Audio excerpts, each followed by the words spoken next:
France Inter. Aux États-Unis, c'est donc branle-bas de combat pour Wall Street.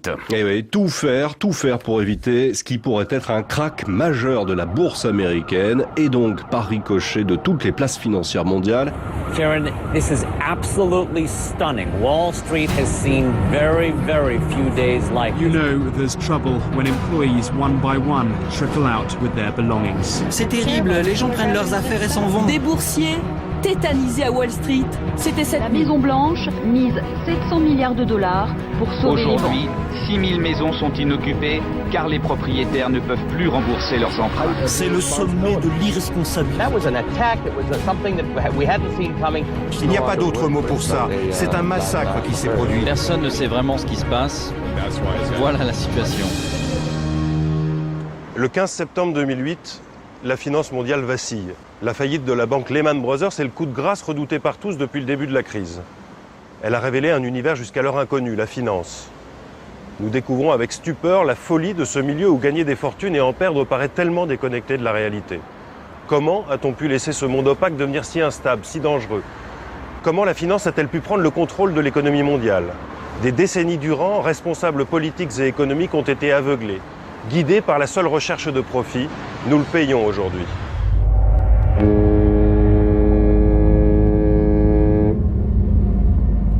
S'il fallait donner une date de naissance à la finance moderne, ce serait le 15 août 1971. Ce jour-là, l'économie mondiale entre dans une nouvelle ère.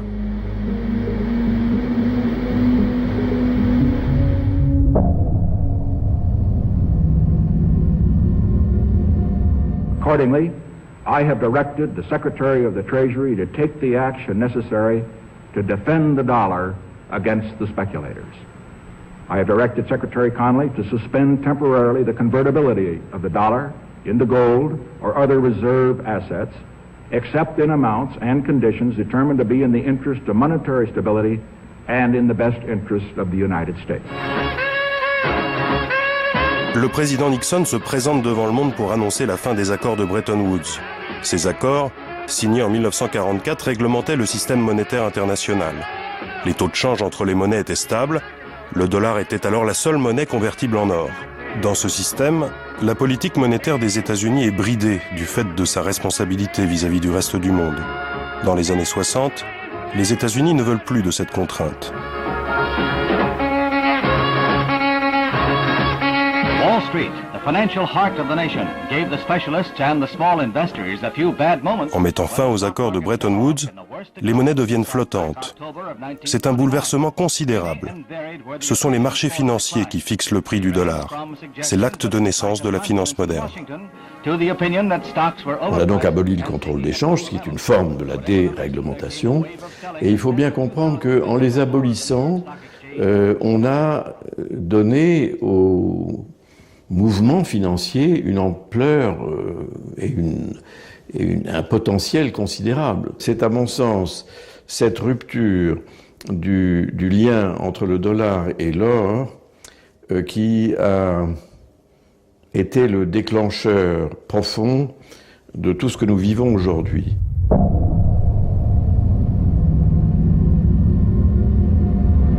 Au début des années 70, Wall Street n'est pas encore le moteur de l'économie américaine.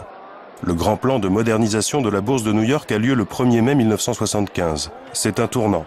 Le coût des transactions boursières baisse. Les actions deviennent une source de financement considérable pour les entreprises américaines. Wall Street voit naître un nouveau pouvoir, la finance. Elle va bouleverser le fonctionnement de l'économie. Mais pour l'heure, les États-Unis souffrent d'un mal profond. Un mal qui bloque l'émancipation de ces marchés financiers. L'inflation. Les années 70 sont des années de crise, d'une certaine manière, mais des années de crise inflationniste. On arrivait à la fin des années 70 avec l'idée qu'on risquait d'avoir une espèce d'hyperinflation mondiale. Cette crise donne naissance au monétarisme, une nouvelle école de pensée dont le chef de file se nomme Milton Friedman.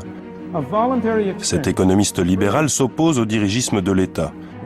Son credo est simple, l'État est un problème, le marché libre est la solution. It's from this point of view that the market voluntary exchange through buying and selling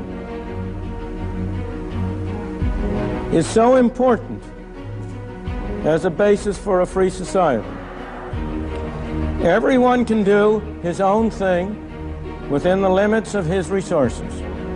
Prix Nobel d'économie en 1976, il deviendra le grand inspirateur du tournant libéral aux États-Unis, en Grande-Bretagne et dans plusieurs dictatures latino-américaines.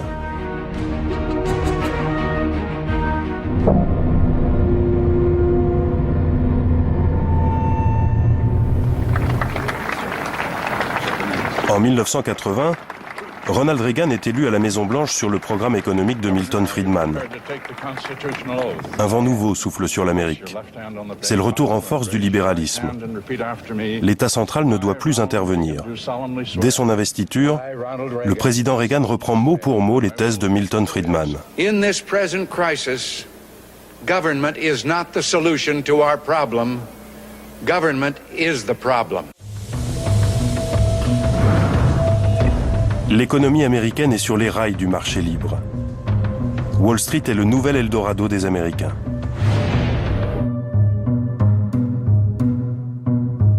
Ce qu'ont vu les ménages américains notamment, et anglais, anglo-saxons, parce que les ménages anglo-saxons n'étaient pas dans des contraintes réglementaires, c'est qu'ils sont aperçus que garder de l'argent en banque rapportait rien du tout, alors que il y avait une hausse formidable des actifs financiers.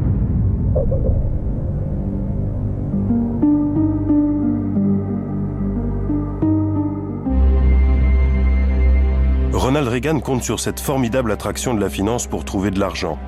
La guerre froide coûte cher. L'épargne des Américains ne suffit plus. Il faut trouver de nouveaux créanciers. Il faut aller chercher l'argent là où il se trouve, à l'étranger.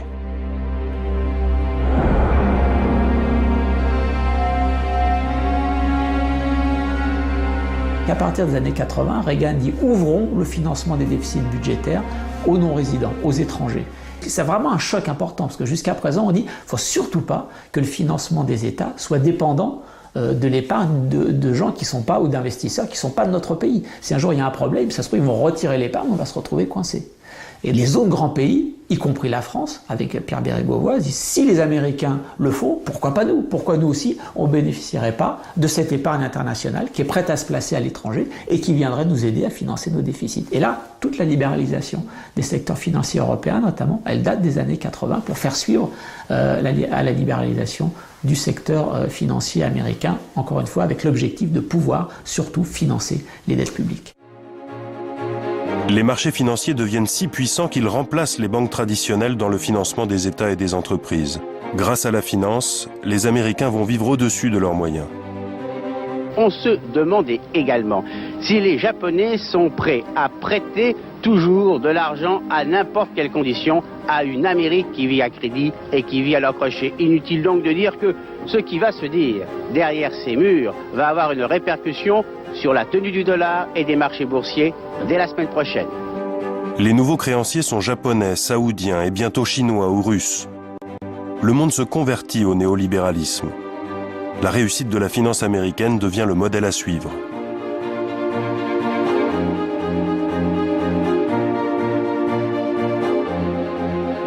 Qu'est-ce qui fait que le marché triomphe partout dans le monde? C'est d'un côté la chute du mur de Berlin et de l'autre côté c'est la politique d'ouverture au capitalisme initiée en Chine par Deng Xiaoping.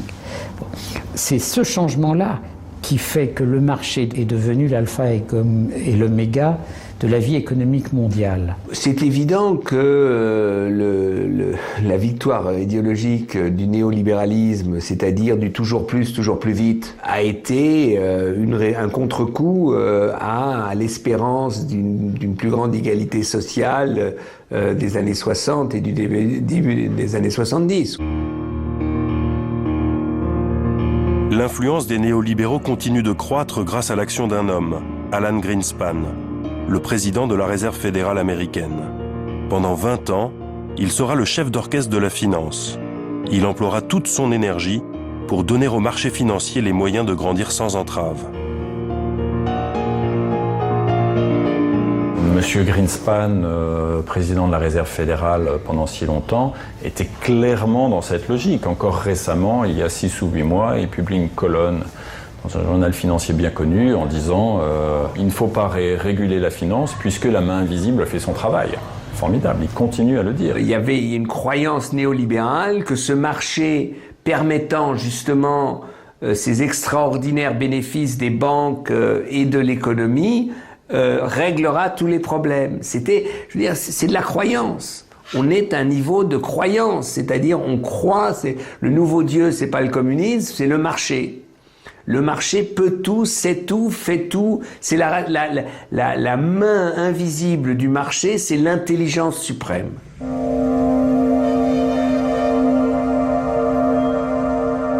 Malgré l'instabilité de ce système, le libéralisme devient la norme.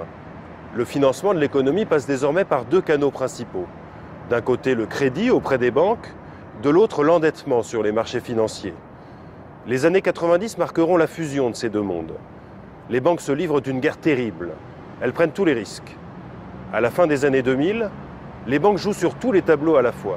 Elles gèrent des centaines de milliards de dollars d'actifs et sont devenues des colosses de l'économie mondiale.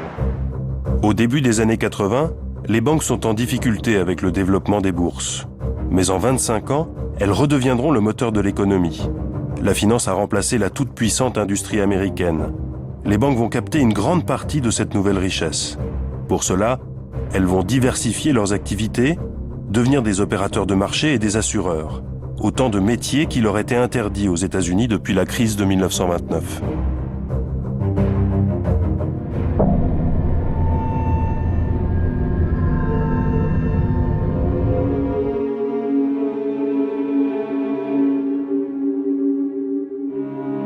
La crise de 1929 est un traumatisme pour les responsables politiques. Le président américain Franklin Roosevelt veut faire payer les banquiers et les spéculateurs, ceux qui ont mis l'Amérique à genoux. Il met en place le Banking Act, une série de lois qui encadrent l'activité bancaire, plus connue sous le nom de Glass-Steagall Act. Que la finance mondiale, après la crise de 29, avait été un peu organisée sur le modèle américain du Glass-Steagall Act, qui consistait à séparer et à spécialiser les différents métiers financiers, pour qu'en cas d'accident, toutes les activités financières ne soient pas contaminées. Avec le Glass-Steagall, chaque activité est contrôlée séparément. Les risques sont maîtrisés. Mais cette loi est très critiquée par les banques américaines qui vont trouver un allié de poids en la personne d'Alan Greenspan. Le président de la Réserve fédérale videra le Glass-Steagall Act de sa substance au cours des années 90, en autorisant à nouveau les banques à investir sur les marchés financiers.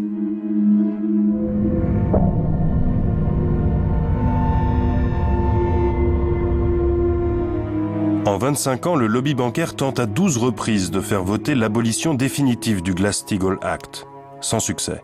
Jusqu'au moment où une grande banque de dépôt, Citigroup, rachète Travelers, qui est un acteur qui est présent sur les marchés financiers, et là, bafoue la loi. Du côté de Bill Clinton, président américain à l'époque, il y a le choix de dire, est-ce que on leur dit vous avez bafoué la loi, on vous interdit, ou est-ce qu'on change la loi et qu'on les laisse faire, parce qu'on a l'impression qu'on est en train de créer un grand champion national américain de la finance. Et l'idée, c'était que dans un monde globalisé, avec la concurrence financière qui s'était développée, notamment de la part de l'Europe, qui n'avait pas le Glass-Steagall Act, eh bien, il y avait une espèce de concurrence déloyale que Londres, Singapour, etc. faisaient à New York. Et donc, pour permettre à New York de se battre à armes égales avec Londres, Singapour, Hong Kong, etc., on avait décidé de supprimer le Glass-Steagall Act. Les banques américaines ont maintenant les mains libres pour retrouver leur puissance d'avant 1929. La dernière digue vient de céder. Cette course au gigantisme est symbolisée par une banque, la JP Morgan Chase. Au début du siècle, la maison Morgan est l'une des 3 plus grandes banques au monde. En 1933, après la Grande Dépression, elle est démantelée par le Glass-Steagall Act. Ce n'est qu'en 1987 que le président de la Réserve fédérale, Alan Greenspan, autorise JP Morgan à réinvestir les marchés financiers. En seulement 10 ans, Morgan retrouve son statut de grande banque d'affaires.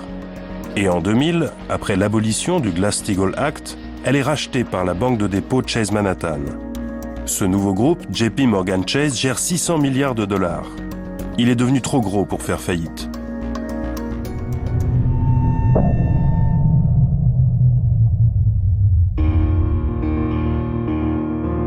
Pour Jacques Delarosière, conseiller économique de BNP Paribas, le problème ne se pose pas en ces termes. Ce que vous reflétez me paraît inexact et assez dangereux. C'est la chose suivante. La banque est dangereuse quand on ne fait pas attention à la qualité du crédit que l'on accorde.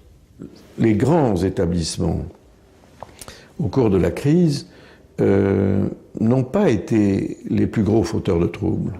Ceux qui ont été les plus gros fauteurs de troubles, c'est plutôt des établissements de moyenne, voire de petite importance. On ne peut pas dire que c'est parce qu'une banque est grosse qu'elle est dangereuse. Écoutez, ce qu'il dit est à la fois vrai et faux. C'est faux dans la mesure où, par exemple, parmi les grands désastres financiers, il y a eu l'effondrement de Citigroup. Or, Citigroup, c'est exactement ce que je vous dis, c'est-à-dire une grande banque de dépôt au départ, qui est devenue une grande banque d'affaires, qui s'est mis à faire du brokerage, de la titrisation, etc. Bon. Et en même temps, c'est vrai ce qu'il dit, parce que la difficulté est venue des banques d'affaires et non pas des banques de dépôt. La question n'est pas de savoir si une banque va faire faillite ou si un État va être bien géré ou pas. La question, c'est d'avoir un système qui puisse ne pas dégénérer quand le problème se produit. Et là, on s'est un peu ligoté les mains en montant un système qui nourrit ses propres problèmes. Et ça, c'est ça qui est inquiétant.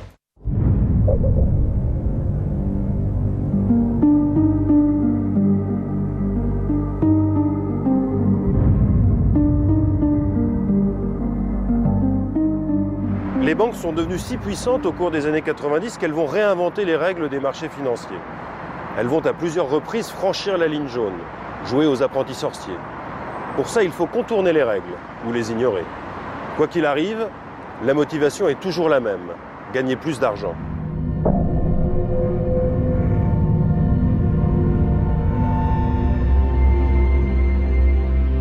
La crise a mis un projecteur sur la partie la moins avouable de la finance moderne, sa soif d'argent. Cette soif est entretenue à tous les échelons du système grâce à un mode de rémunération qui récompense la prise de risque. Entre 1980 et 2008, le salaire moyen d'un employé de banque d'affaires est multiplié par 4. Plus les traders prennent de risques, plus les banques gagnent d'argent, plus les bonus sont importants. L'incitation au pari risqué est de plus en plus forte dans les salles de marché.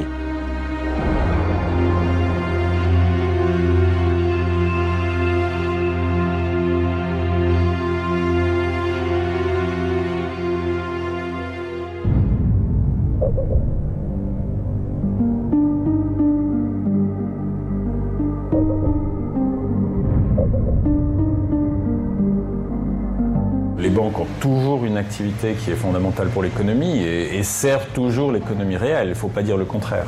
Donc il y a une vraie utilité et même un côté indispensable des banques vis-à-vis de la société et de l'économie réelle.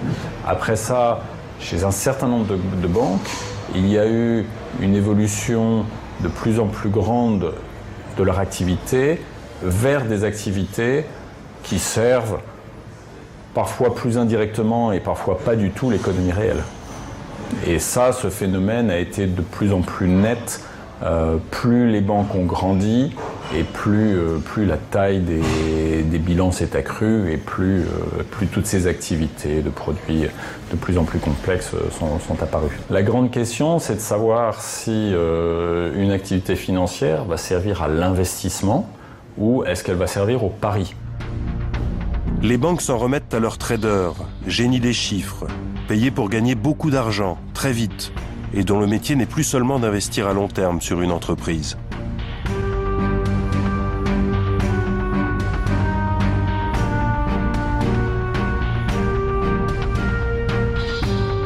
Le but d'un trader, en tant que trader, c'est de gagner de l'argent, point. Après ça, le débat, c'est est-ce qu'en gagnant de l'argent, il va servir l'économie réelle ou pas? Et là, il faut raffiner.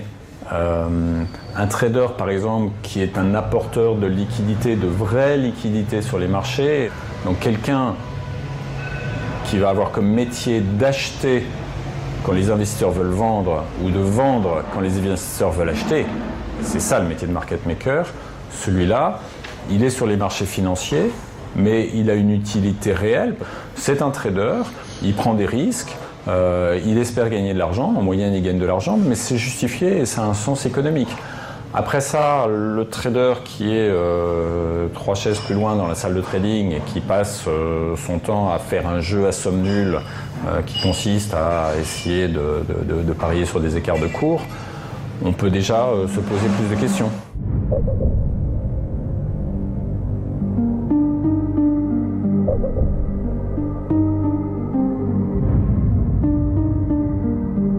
L'informatisation boursière, cela se traduit par la multiplication des transactions avec une fantastique rapidité d'exécution ainsi que la diminution des intermédiaires. Les opérations, une fois programmées sur l'ordinateur, deviennent difficilement contrôlables.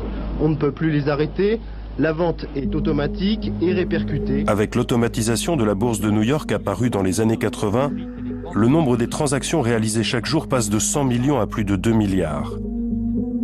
Les instruments de calcul deviennent plus complexes. Les bourses s'équipent de plateformes de négociation plus performantes. Les banques se livrent une concurrence acharnée pour attirer les meilleurs ingénieurs capables de créer des algorithmes toujours plus rentables, mais de moins en moins compréhensibles. Il y avait des experts au sein des banques d'investissement qui peut-être avaient une connaissance profonde de la structure de ces produits-là, mais en général, je dirais que le grand public certainement ne comprenait pas les produits. Et donc, comme on n'a pas compris la complexité de ces produits, on n'a pas pu estimer le risque associé avec ces produits-là. Mais moi, je me rappelle d'une histoire très simple. J'avais reçu Breuer, l'ancien chef de la Deutsche Bank. Il m'a dit une chose désarmante. Il m'a dit, vous savez, hein, à un moment, on nous proposait comme ça des paquets. C'était des modèles mathématiques et personne ne savait plus ce qu'il y avait dedans. On ne comprenait pas. C'est des grands spécialistes, des mathématiciens qui ont fait la politique. Et c'est là que j'ai compris que vraiment le processus de financiarisation a fait que aujourd'hui l'objectif c'était de gagner de l'argent, mais on savait pas comment. Donc on connaissait pas les risques. Et en fait, comme ça marchait, on n'avait pas à perdre du temps avec les risques. Parmi ces innovations, les banques mettent au point les produits dérivés. Ce sont des options d'achat ou de vente future. Elles permettent par exemple aux entreprises d'acheter à l'avance des matières premières à un prix fixé. Elles évitent ainsi d'être soumises à une évolution trop brutale des prix. Le nombre d'actifs sous-jacents, comme on dit dans le jargon financier, sur lequel ces options portent, a été considérablement élargi. C'est-à-dire qu'à l'époque, il y avait des options sur actions, des options sur produits, certaines matières premières, et puis quelques obligations, ou qui étaient des obligations d'État fondamentalement.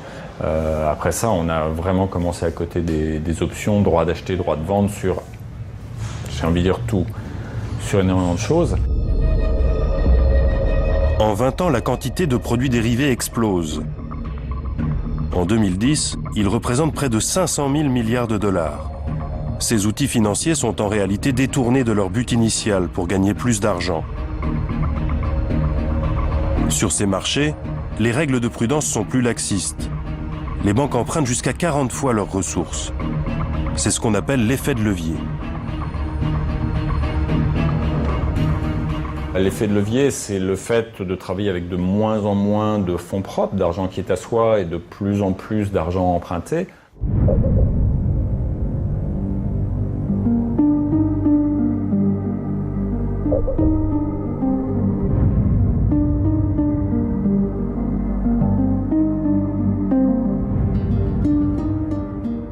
J'ai entendu, il n'y a pas si longtemps que ça, d'anciens banquiers centraux dire qu'ils avaient été très étonnés en 2007-2008 de voir la fragilité du système bancaire. Je me permets d'être surpris qu'un banquier central qui a mis en place la réglementation dise qu'il est surpris de constater la fragilité d'un système bancaire quand des grandes banques avaient 1 ou 2 de capital avec 98 ou 99 de dette. Aucune entreprise industrielle ne fonctionnerait avec si peu de fonds propres et autant de dettes. À la différence des autres industries, le système bancaire repose sur l'idéologie du laisser-faire. Les banques avaient les mains libres pour faire toujours plus de bénéfices. On les a laissés jouer parce que les institutions chargées de la supervision n'ont pas suffisamment suivi le développement de ces institutions financières. Donc, normalement, on aurait dû accepter, ou plutôt on aurait dû assumer que les institutions de supervision interviennent beaucoup plus vite et plus tôt. Idéologiquement, ça s'est passé à une période où ils ont dit non, laissons faire le marché, laissons faire les banquiers. Donc c'est vraiment de la conjonction de ces évolutions dont est sortie la crise. C'est le lobby qui vient expliquer qu'il faut gagner de l'argent et toujours plus d'argent et que jouer avec 1 de capital et 99 de dette, c'est formidable. Le politique, il voit pas forcément, il a bien d'autres choses à faire. Il voit des banques qui, dans son pays, font plein de profits. Il se dit, c'est bien, mes entreprises nationales font plein de profits, donc tout va bien et on roule.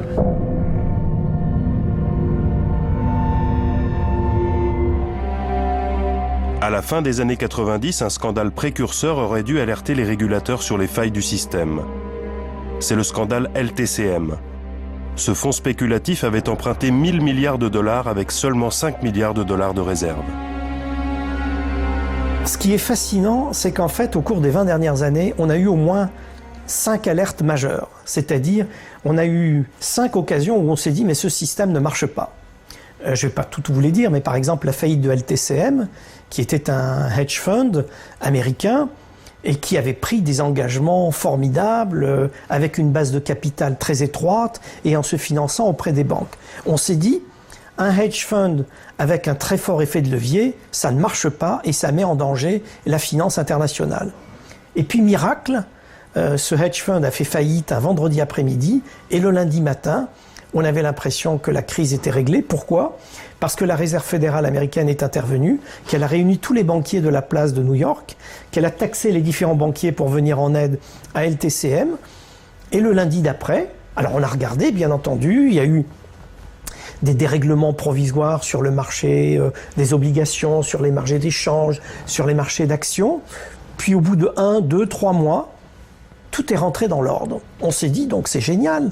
Cette industrie du risque que nous avons créée, elle peut avoir des ratés, mais nous savons contrôler ça grâce à l'intervention de la Banque centrale américaine.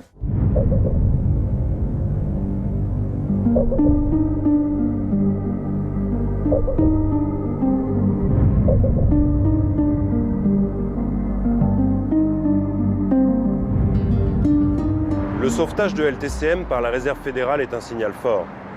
Les banquiers savent désormais que quelle que soit leur faute ou les risques pris, on ne les laissera jamais tomber. Pendant ce temps, la finance continue de tromper son monde. Elle donne l'impression aux États-Unis de pouvoir créer de la richesse à partir d'une simple opération mathématique. En réalité, la finance permet aux 10% des Américains les plus riches de devenir encore plus riches. Mais elle contraint surtout les 90% restants de s'endetter pour seulement maintenir leur niveau de vie. C'est un mirage économique, un mirage qui connaît ses premières secousses. 2 ans après le scandale LTCM, c'est l'éclatement de la bulle Internet qui précipite une nouvelle fois l'Amérique dans la crise.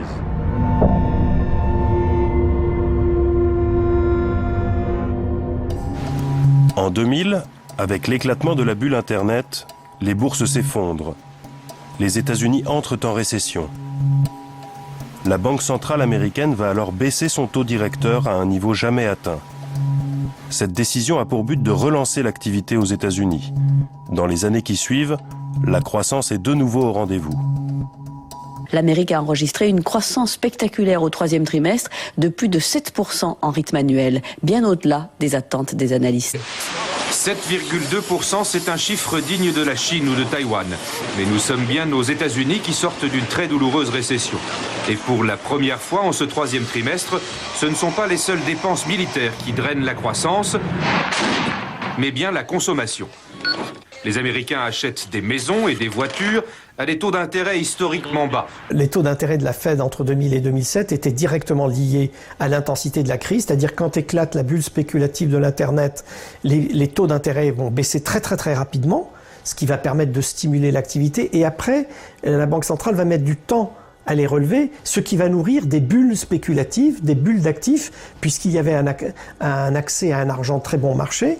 Et comme le prix de l'argent était très peu cher, les investisseurs, pour faire des profits, étaient obligés de prendre des risques plus grands. Les États-Unis veulent croître plus que l'Europe. Les États-Unis ne se satisfont pas de 2% de croissance. Il leur faudra 2,5, 3, 3,5. Et la Banque centrale est au service de cette croissance. Qu'est-ce qu'elle a fait pendant des années? Elle a permis cette croissance-là. Elle n'a pas critiqué cette période d'expansion. Au contraire même, elle l'a encouragée. Quand vous regardez ce que disait Greenspan à un moment donné, quand il parlait de la nouvelle économie, de nouvelle productivité, du fait que, au fond, les règles sont en train de changer grâce au rôle pionnier des États-Unis, grâce à leur innovation, grâce à leur génie propre, on voyait bien que les États-Unis voulaient de la croissance, comme toujours, que la Banque centrale américaine était en charge de cela, et que d'une certaine manière, elle s'employait parfaitement. Et ce qui s'est passé à l'époque, et pendant plusieurs années, c'est que ça a remarquablement marché. Les taux d'intérêt sont si bas que les Américains peuvent s'endetter pour acheter leur maison. Les prix de l'immobilier explosent aux États-Unis. Après la bulle Internet, c'est la bulle immobilière que personne ne verra venir.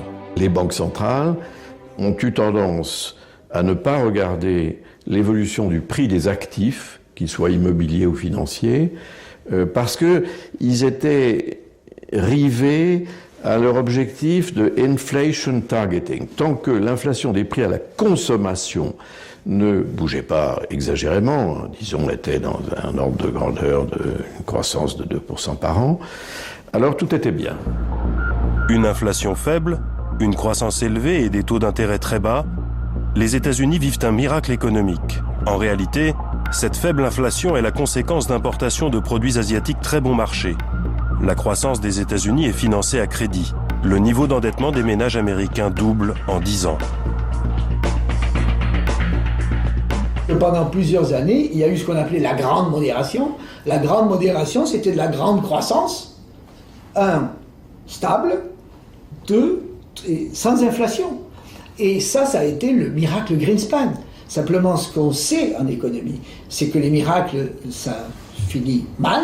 C'est que cette phase de grande modération a été en fait une phase de grand endettement. Ce grand endettement était modéré, caché, parce qu'il y avait de l'autre côté de la Chine qui fabriquait des produits, envoyait des produits aux États-Unis pas chers et qui refinançait le déficit extérieur et le déficit budgétaire américain. Donc la grande modération américaine, cette grande façon de résoudre les problèmes, sous la houlette Greenspan, si vous voulez, ça a été aussi le grand endettement et ça a aussi été la grande croissance chinoise. La crise immobilière aux États-Unis est le choc que le monde de la finance n'a pas voulu voir venir. Des millions d'Américains sont devenus propriétaires de leur maison sans en avoir les moyens, grâce au crédit subprime. Des crédits immobiliers avec une prime de risque supérieure, permettant aux créanciers, les banques et les organismes de crédit, de gagner plus d'argent. On s'endette non plus en fonction du revenu qu'on a, mais on s'endette en fonction de la valeur de l'actif qu'on acquiert. Car on est dans un nouveau monde. Ce nouveau monde permet aux gens d'acquérir de la richesse et de s'endetter sur leur richesse future anticipée. Donc, on est entré dans une économie spéculative par nature, enfin, au sens, si vous voulez, étymologique du terme spéculation. Et c'est ça qui a été la grande idée. On avait développé ce qu'on appelait des no-docs crédits, c'est-à-dire en fait des crédits qui étaient faits à des gens qui ne prenaient aucun engagement.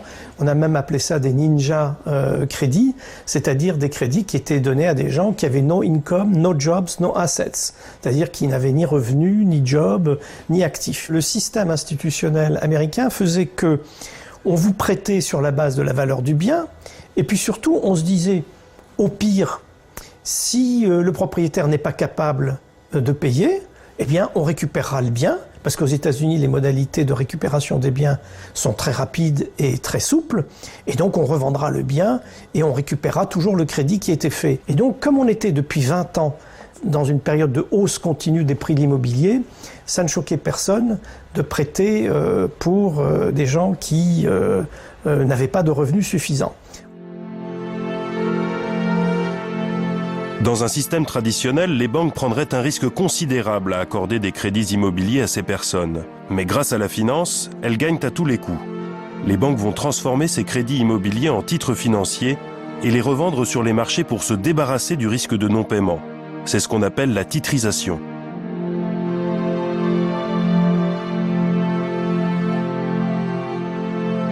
Mais alors bien entendu, pour que tout ceci fonctionne, il fallait que ceux qui accordaient les crédits puissent s'en débarrasser rapidement. Parce que la règle du jeu, c'est que comme c'était des courtiers qui faisaient des crédits, ils ne pouvaient pas eux-mêmes les refinancer. Et donc il fallait qu'il y ait derrière ce mécanisme fou de crédit au logement, un mécanisme de titrisation qui permettait de transformer des crédits immobiliers en produits financiers. La magie de la finance opère. Les grandes banques d'affaires américaines transforment des crédits très risqués en titres financiers très rentables. Ça commence en 1994, c'est JP Morgan, la banque américaine, qui invente ces produits toxiques qui sont liés à l'immobilier américain. Et les autres banques, comme ça se passe souvent lorsqu'il y a une innovation financière, un nouveau produit qui permet de gagner beaucoup d'argent, les autres banques regardent ce qu'a fait JP Morgan, commencent à dire nous aussi, on va essayer de gagner beaucoup d'argent avec ça. Donc se mettent à produire ces fameux actifs toxiques, à les vendre, à les acheter, essayer de gagner de l'argent avec, et ça devient une véritable industrie au début des années 2000.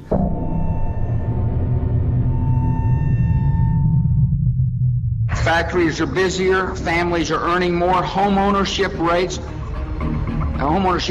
is the highest ever in America.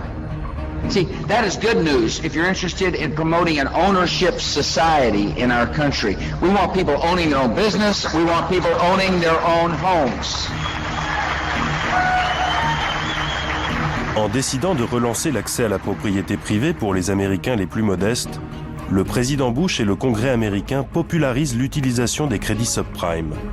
En réalité, le Congrès américain a eu un rôle décisif et législatif d'ailleurs à l'égard des banques. Il les a forcés à faire du crédit subprime. Il y avait eu un débat, notamment entre les républicains et les démocrates, sur le point de savoir s'il n'était pas scandaleux que le crédit soit limité aux gens les mieux pourvus. Et donc s'il ne fallait pas favoriser socialement les catégories les plus défavorisées à accéder au logement grâce à des mécanismes de crédit qui étaient assouplis. Et donc c'était considéré comme une grande conquête sociale que le crédit puisse être accordé à des gens qui avaient peu de revenus et pas d'emploi stable. Il y a des discours de George Bush à l'époque qui sont très bons discours politiques sur tous les Américains vont pouvoir être propriétaires, ne vous inquiétez pas, même si vous n'avez pas beaucoup d'argent, grâce à notre système financier tellement innovant, vous allez tous être propriétaires. Donc là, on a un discours porteur politique. La part des crédits subprime dans l'ensemble des crédits immobiliers américains va atteindre 14%. Des centaines de milliards de dollars sont prêtés à des ménages incapables de les rembourser. Le réveil sera brutal. À un moment, il faut quand même revenir sur Terre. Et quelque part, une crise financière, c'est quoi? C'est le retour aux réalités. C'est le retour au fait que 1 et 1 font 2 et 1 et 1 ne font pas 3. Donc voilà, il y a un moment où on revient à la base. Comme dans une tragédie grecque, tous les éléments sont réunis pour un acte final destructeur. Il ne reste plus qu'à faire tomber le premier domino pour que tout s'effondre. Ce déclencheur viendra une nouvelle fois de la Banque centrale américaine. Pour beaucoup d'économistes, cette crise n'est qu'un retour aux réalités. Et comme très souvent, ce sont les personnes les plus fragiles qui vont en payer le prix.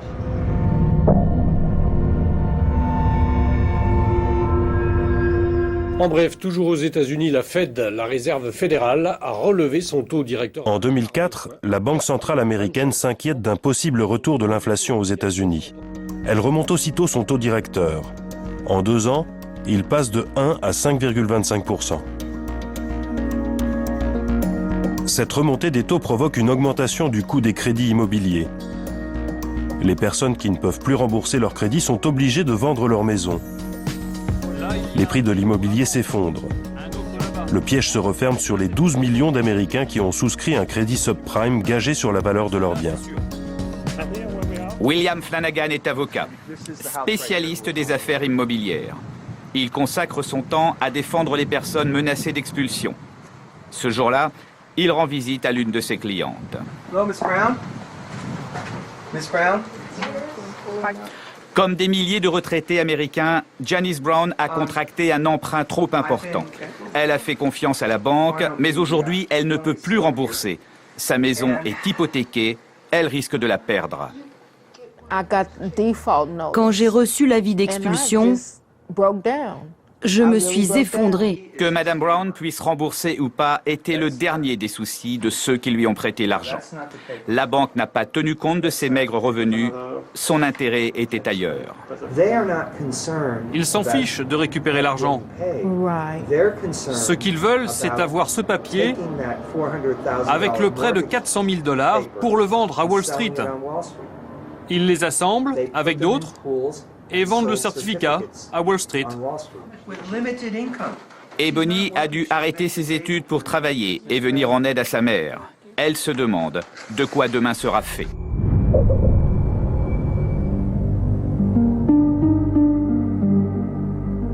La publication cette semaine de résultats d'entreprises... La panique gagne les marchés.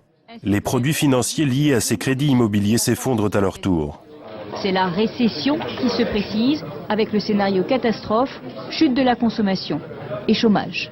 Tout le monde pariait sur une hausse extrêmement forte de leur valeur et le jour où ça se retourne, comme toute bulle, comme tout krach qui suit une bulle, tout plonge. Et donc cette opacité de la circulation des risques au sein du système bancaire américain et comme on allait l'apprendre dans les jours et dans les semaines qui venaient au sein du système bancaire mondial en général, allait créer cette panique extrêmement importante qui fait que comme on ne sait pas qui a pris des risques, à quelle hauteur, eh bien, la seule solution la plus efficace, c'est de se retirer de tout et d'arrêter de distribuer de l'argent. Et donc ça bloque complètement le système bancaire et quand ça bloque le système bancaire, ça bloque le fonctionnement de l'économie.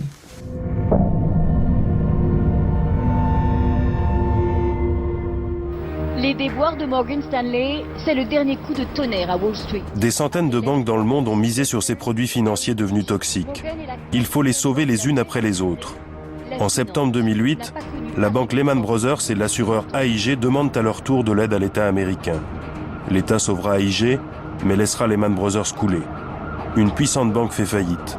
Le scénario de la grande crise de 1929 est sur le point de se reproduire. C'est un autre ouragan qui touche tout le secteur bancaire. L'établissement Lehman Brothers va se déclarer en faillite dans la journée. Merrill Lynch a trouvé un repreneur en catastrophe en pleine nuit. Aux États-Unis, c'est la 4e banque d'investissement. Elle est aujourd'hui en faillite et pour ses salariés, c'est le désarroi. J'étais dans la salle de rédaction à Dublin et on reçoit ces images par faisceau. Et c'était vraiment des images assez bizarres, des mecs très très bien payés qui viennent de perdre leur boulot en sortant de ce gratte-ciel au centre de Times Square avec tous leurs trucs dans des cartons. Et on a compris, je crois, que c'était quelque chose de très très sérieux, mais peut-être on n'a pas tout à fait compris les conséquences pour notre pays. Je crois que personne n'a vu ça depuis la crise de 1929. J'espère que ça va s'arranger. Mon directeur a 65 ans. Il dit qu'il n'a jamais vu pareille chose. C'est la panique aux États-Unis. On vit quelque chose d'inédit, mais on est passé à travers d'autres crises. J'espère qu'on va s'en sortir. Donc la conséquence immédiate, elle allait vers une destruction du système financier. Dans le même temps, une autre banque en difficulté, Merrill Lynch, est rachetée in extremis par Bank of America. La crise américaine n'en finit pas, du jamais vu pour l'ancien patron de la Banque centrale. C'est la crise la plus grave sans doute depuis un siècle. Crise de confiance, contagion immédiate sur toutes les bourses de la planète, Bombay moins 5%, Taïwan moins 4%, Francfort moins 2,7%, à Paris la baisse dépasse les 4%.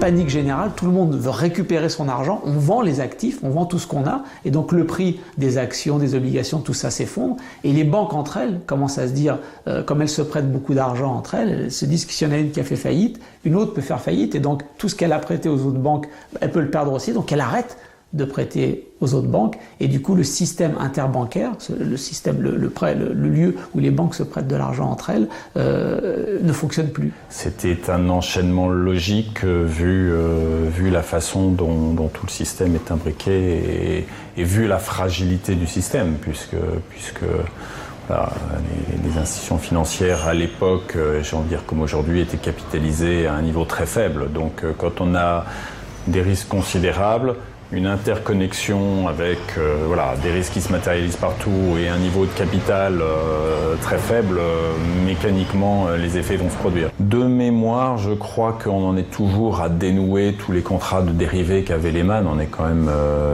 en arrondissant 4 ans après, et je crois qu'il y avait 2 millions de contrats de produits dérivés en cours, en œuvre chez Lehman. Donc voilà, il y a 2 millions de contrats à dénouer rien que sur les produits dérivés. Donc voilà, d'où l'effet de contagion et d'interconnexion. Et puis surtout, les marchés se sont avisés que les opérations financières qui étaient faites par Lehman, d'autres banques les faisaient. C'est-à-dire d'autres banques s'étaient lancées dans de la titrisation de produits subprime, d'autres banques avaient fait des produits financiers structurés, et pas simplement des banques, mais il y avait même des compagnies d'assurance qui avaient développé des produits financiers structurés. Et puis à côté de ça, ou en plus de ça, il y a le côté bien sûr éminemment psychologique, sens de la catastrophe, la peur, parce que les marchés financiers ont une dimension rationnelle, d'analyse rationnelle économique, et puis une dimension éminemment psychologique qui sont, quand tout va bien, c'est l'envie de gagner toujours plus, et quand tout va mal, ou quand les choses vont mal, c'est la peur de perdre. Les Américains ont réglé la note. 2000 milliards de dollars sortis des caisses de l'État pour sauver les responsables de la crise. Certaines banques, dont JP Morgan, Bank of America et Goldman Sachs, se sont même renforcées en rachetant leurs concurrents pour une poignée de dollars. Aujourd'hui, la question des responsabilités se pose. Cette crise n'est ni la première, ni la dernière. Alors comment peut-on lutter contre ce phénomène à répétition? Les décideurs chargés de trouver les solutions sont souvent les mêmes que ceux qui étaient aux responsabilités. Qui blâmer? Les économistes qui ont répandu cette doctrine libérale? Les responsables politiques qui ont déréglementé les marchés financiers? Les banquiers qui en ont profité? Une chose est certaine. Après avoir capitalisé des milliards de dollars de profits, les banques ont socialisé les pertes. Ils ont sous-estimé les risques de leurs activités. Ils ont donc assumé des risques qui, normalement, elles n'auraient pu ou dû jamais accepter. Et ils ne se sont pas suffisamment considérés responsables vis-à-vis leurs clients, vis-à-vis le grand public. Et donc, ils ont, si vous voulez, pratiquement joué. Il ne faut pas croire que c'est une malédiction qui est tombée du ciel sur toutes les banques et que toutes les banques ont été forcées de faire du subprime à des gens qui ne rembourseraient jamais ces crédits. Enfin, ça n'a pas eu lieu, ça. La législation française comporte une disposition que j'aimerais bien voir appliquée dans les pays autres et qui consiste à dire que le banquier a un devoir de conseil à l'égard de son client. Alors, si vous avez un client dont le salaire est le SMIC et que vous l'engagez à emprunter pour un appartement de 150 mètres carrés dans le cœur de Paris, si vous faites ça, vous n'êtes pas en conformité avec l'obligation de conseil. Parce que le conseil que vous devriez lui donner, c'est ne le faites jamais. Or, le conseil qu'on lui donnait aux États-Unis, c'est faites-le, la valeur de votre appartement va être telle et elle va tellement prendre de la nouvelle valeur que vous vous en sortirez. Toutes les grandes crises financières au cours de l'histoire, qui ont eu lieu au cours de l'histoire, ont montré que ce n'était possible que lorsque les financiers avaient acquis un tel pouvoir, non seulement financier, mais aussi politique et idéologique, qu'ils étaient capables de nourrir le discours selon lequel on devait les laisser faire, qu'on devait leur faire confiance, que c'était à eux de maîtriser les éventuels dérapages de la finance, qu'eux-mêmes ne voulaient pas faire faillite, et donc on pouvait leur faire confiance pour bien maîtriser les risques. Et bien évidemment, ils se sont toujours trompés. Beaucoup de gens disent, tout parti confondu, on doit faire quelque chose. Après ça, il y a le commissaire chargé de ces questions-là qui a une politique volontariste. Donc voilà, on a les ingrédients pour progresser. Après ça, est-ce qu'on fait tout ce qui devrait être fait? De notre avis, Finance Watch, la réponse est non. Est-ce qu'on va aussi loin qu'il est nécessaire? La réponse est non. Est-ce qu'on a mis les ingrédients en place pour qu'on ait enfin un système qui soit, un, solide, et deux, qui serve la société? La réponse est toujours non. Ça ne veut pas dire qu'on n'a pas fait des étapes qui ont un sens, hein, entendons-nous, le chantier est immense, mais il reste beaucoup, beaucoup plus à faire.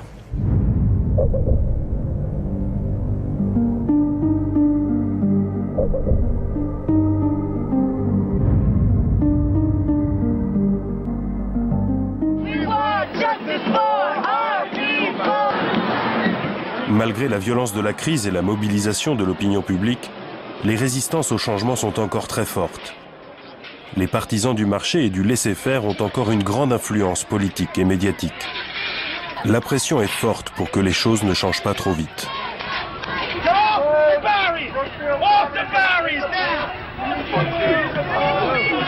Vous êtes dans le tropisme classique, populiste, de où sont les responsabilités.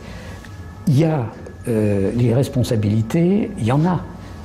Mais elles sont des responsabilités collectives. C'est pas la cupidité, c'est le fait qu'on a détruit le système de Bretton Woods sans rien remplacer, c'est le fait que les banques centrales devenues indépendantes se sont crues une mission extraordinairement parcellaire, qu'on n'a pas regardé, je dirais, les 90% des problèmes.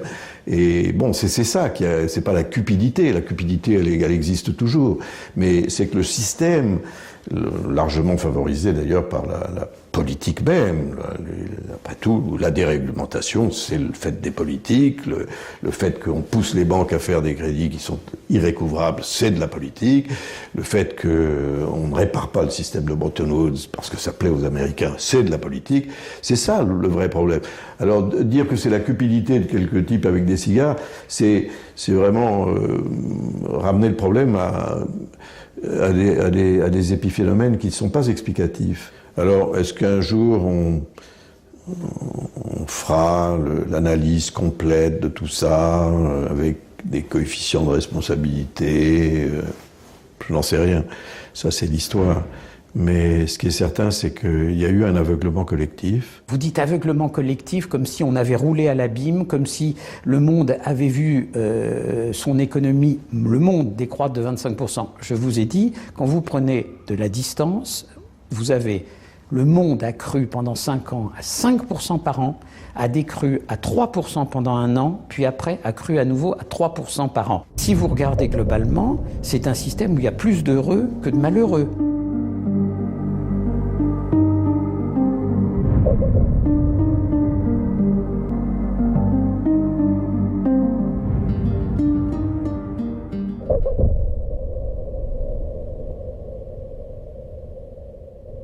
Les grands argentiers américains aimeraient bien tout oublier.